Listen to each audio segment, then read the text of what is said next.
عورتوں اور مردوں کی نماز میں بالکل فرق ہے. اگر فرق نہ ہو تو عورت کو بھی سر پہ امامہ پہن لینا چاہیے اور اپنے ٹخنے جو ہے وہ اونچے کر لینے چاہیے.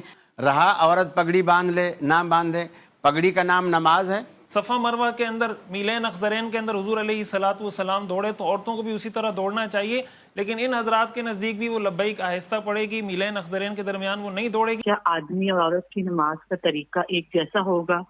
کیا عورت بھی رفع دین کرے؟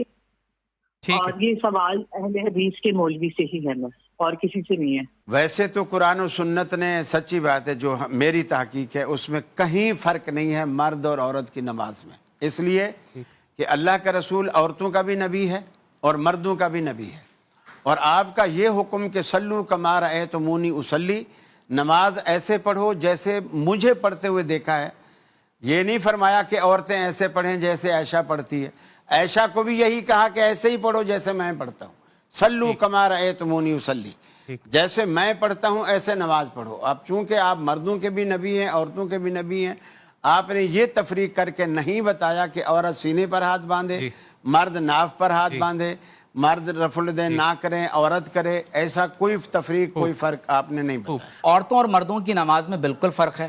اگر فرق نہ ہو تو عورت کو بھی سر پہ امامہ پہن لینا چاہیے اور اپنے ٹخنے جو ہے وہ اونچے کر لینے چاہیے. تو ایسا تو بالکل نہیں ہے کہ 100% مردوں اور عورتوں کی نمازیں ایک جیسی ہیں. ہاں اتنا ضرور ہے کہ بعض امور میں، جیسے اپنے ہاتھوں کو کہاں تک اٹھانا ہے، کہاں باندھنا ہے، کس طرح سجدہ ادا کرنا ہے، اس میں روایات کا اختلاف ہو سکتا ہے. آپ شرح معانی الآثار امام طحاوی کی دیکھ لیجئے. صرف چند ایک احادیث جو ہے میں یہاں پر بتانا ضروری سمجھتا ہوں. ہو سکتا ہے کہ قاری صاحب کے نزدیک وہ احادیث ضعیف ہوں، لیکن ظاہر ہے کہ بعض روایات موجود ہیں اور انہی کی بنیاد پر ہمارے ہاں جو محدثین ہیں یا فقہاء ہیں، بالخصوص احناف کے جو فقہاء ہیں، وہ یہ بتاتے ہیں کہ اس میں جو ہے وہ فرق ہوتا ہے. مثلا آپ دیکھیے تو معجم کبیر کی بھی روایات ہیں اور مصنف ابن ابی شیبہ کی بھی روایت ہے کہ حضرت وائل بن حجر رضی اللہ تعالیٰ عنہ اس حدیث کے راوی ہیں کہ حضور علیہ السلام نے فرمایا کہ اے وائل، جب تم نماز پڑھو تو اپنے دونوں ہاتھوں کو کانوں تک اٹھاؤ اور عورت اپنے دونوں ہاتھ اپنی چھاتی کے برابر اٹھائے.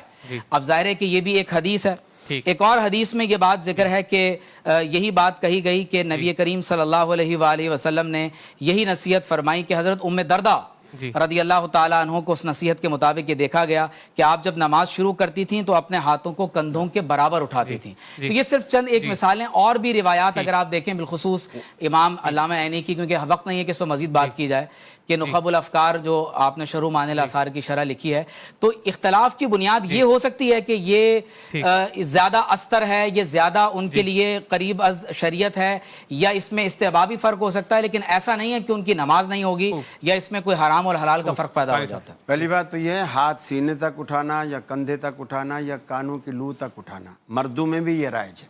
اللہ کے رسول کی یہ رفع الیدین کی سنت ہے، ہاتھ باندھنے کی سنت نہیں ہے کہ چاہے کندھے پہ باندھ لے چاہے سینے پہ، یہ نہیں ہے. یہ ہاتھ اٹھانے کہاں تک ہیں رفع الیدین کرتے وقت، یہ اس کی سنت. رہا عورت پگڑی باندھ لے نہ باندھے، پگڑی کا نام نماز ہے. نماز کی سنت ہم نے کہا فرق، آپ بتا رہے ہو لباس، لباس میں تو ہمیشہ فرق ہے. عورت کے ٹخنے ننگے نہیں ہو سکتے. اب مرد اگر ٹخنے سے نیچے کپڑا رکھے تو آپ کہتے ہو اس کی نماز نہیں ہوگی، عورت اوپر رکھے تو نہیں ہوگی. لباس کا فرق الگ ہے. طریقہ نماز میں، رکعات میں، قبلے میں، ادائیگی میں اللہ کے رسول نے مرد اور عورت میں کوئی فرق نہیں رکھا.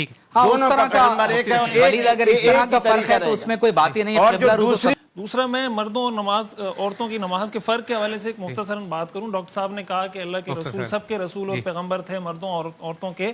تو حضور علیہ الصلوۃ والسلام نے جیسے نماز پڑھی اس طرح نماز پڑھنی چاہیے. تو حضور نے جس طریقے سے طواف کیا اسی طریقے سے طواف کرنا چاہیے. جس طرح زور سے لبیک کہی عورتوں کو بھی اسی طرح زور سے لبیک کہنی چاہیے.